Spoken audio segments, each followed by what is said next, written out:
નમસ્કાર દર્શક મિત્રો, હું શીતલ મહેતા ન્યૂઝ ઓફ કચ્છમાં આપનું સ્વાગત છે। જોઈએ આજના સમાચાર।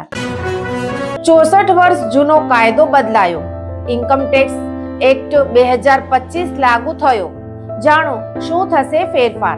કરદાતાઓ ચાલુ નાણાકીય વર્ષના અંતિમ ક્વાર્ટરમાં પ્રવેશી રહ્યા છે, ત્યારે ભારત સરકાર આવકવેરા અધિનિયમ 2025માં સંક્રમણને અંતિમ સ્વરૂપ આપી રહી છે, જે 1 એપ્રિલ 2026 ના રોજ 65 વર્ષ જૂના 1961 ના આવકવેરા અધિનિયમને સત્તાવાર રીતે બદલવા માટે તૈયાર છે। ઓગસ્ટ 2025માં સંસદ દ્વારા પસાર કરાયેલા આ સીમાચીન કાયદો સરળ માળખા દ્વારા પ્રત્યક્ષ કર પ્રણાલીને આધુનિક બનાવવાનો હેતુ ધરાવે છે। સુવ્યવસ્થિત માળખું, સંકલિત નિયમો, ઓછામાં ઓછા મુકદ્દમા, વ્યવહારુ પાલન, શીખો અને અનુકૂલન સુવિધાઓ અને કાર્યક્ષમ વહીવટ।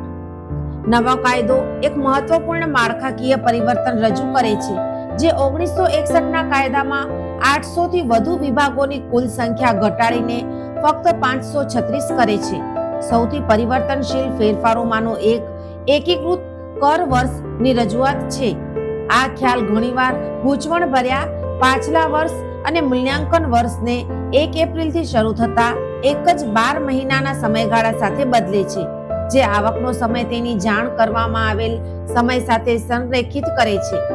ડિજિટલ આધુનિકરણની સાથે આ કાયદો વર્ચ્યુઅલ ડિજિટલ એસેટ્સની વ્યાખ્યાને સ્પષ્ટપણે વિસ્તૃત કરે છે, જેમાં ક્રિપ્ટોગ્રાફિકલી સુરક્ષિત ખાતા વહી પર ક્રિપ્ટોકરન્સી અને ટોકનાઇઝ્ડ એસેટ્સનો સમાવેશ થાય છે।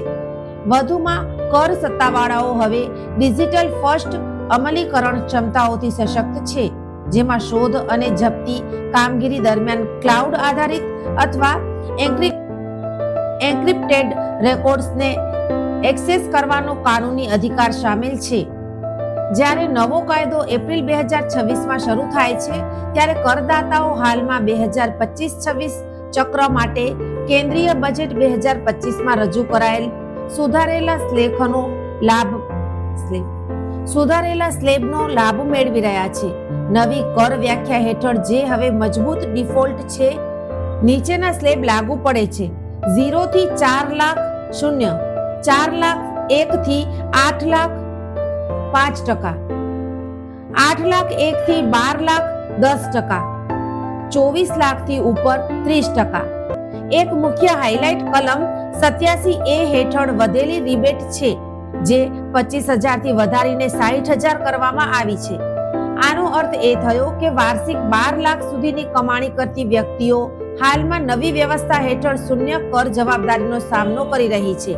પગારદાર વ્યક્તિઓ માટે પ્રમાણભૂત કપાત વધારીને 75,000 રૂપિયા કરવામાં આવી રહી છે। દર્શક મિત્રો, આજે તારીખ 12 જાન્યુઆરી 2026 આ હતા આજના સમાચાર। આવતીકાલે ફરી મળીશું, ત્યાં સુધી મને રજા આપશો। નમસ્કાર।